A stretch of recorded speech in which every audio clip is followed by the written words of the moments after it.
Zone વિસ્તારમાં પાણી મુદ્દે વિરોધ થયો છે। પીવાના પાણીને લઈને સ્થાનિકોના દેખાવ, દૂષિત પાણી આવતું હોવાની સ્થાનિકોની ફરિયાદ છે। તો 7 જેટલી સોસાયટીમાં પાણીની સમસ્યા છે અને છેલ્લા 5 મહિનાથી દૂષિત પાણીની સમસ્યા છે। નિરાકરણ ન આવતા સ્થાનિકોમાં રોષ પણ ફેલાયો છે।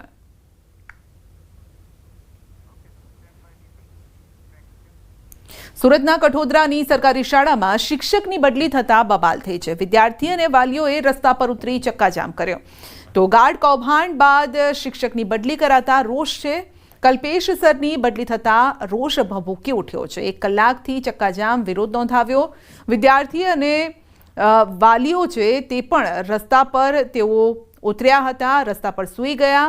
તો વાલીઓ પણ વિરોધમાં જોડાયા છે। નોંધનીય છે કે થોડા દિવસ પહેલા સિક્યુરિટી કૌભાંડ સામે આવ્યું હતું અને આ શાળામાં 1 સિક્યુરિટી ગાર્ડ હોવા છતાં 4નો પગાર આપવામાં આવતો હતો। શાળા આચાર્યએ આ બાબતે ફરિયાદ નહીં કરી અને કૌભાંડ ચાલુ રાખ્યું, જેને લઈને મનપા શિક્ષણ સમિતિ દ્વારા આચાર્યની સંડોવણી સામે આવતા ગુનો નોંધાવી આચાર્ય બદલી કરવામાં આવી। અને વાલીઓનો આક્ષેપ છે કે સુરતની આવી સરકારી 400 શાળામાં કૌભાંડ ચાલે છે અને છતાં પણ આ શાળા પર પગલાં ભરવામાં આવ્યા છે, જેથી રોષે ભરાયા।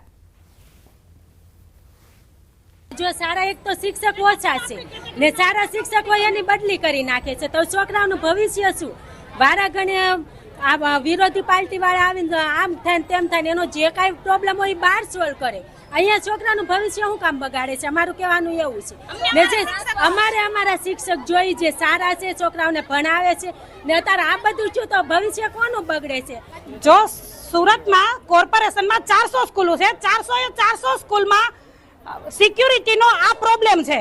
3 નામ અને કાં તો 1 કામ કરે કાં તો 2 કામ કરે। આ જમાનામાં 5000 ને કોઈને પોહાતું નથી, 5000 પગારમાં। એટલે બધી જગ્યાએ આ છે, 2 પાડી 1 વ્યક્તિ કાં તો ભરે અને કાં તો 1 વ્યક્તિ ભરે ને કાં તો 2 વ્યક્તિ ભરે। 400 સ્કૂલમાં આ માલે છે। અમારા પ્રિન્સિપાલે સહી કરેલી 3ના રજીસ્ટરમાં એવી બધી સ્કૂલોમાં બધા પ્રિન્સિપાલે કરી, તો અમારા પ્રિન્સિપાલની જ કેમ બદલી કરી? કરવું હોય તો બધે કરો, નકર અમારા પ્રિન્સિપાલ ભગત છે એને હું કામ લઈ જવામાં આવ્યા?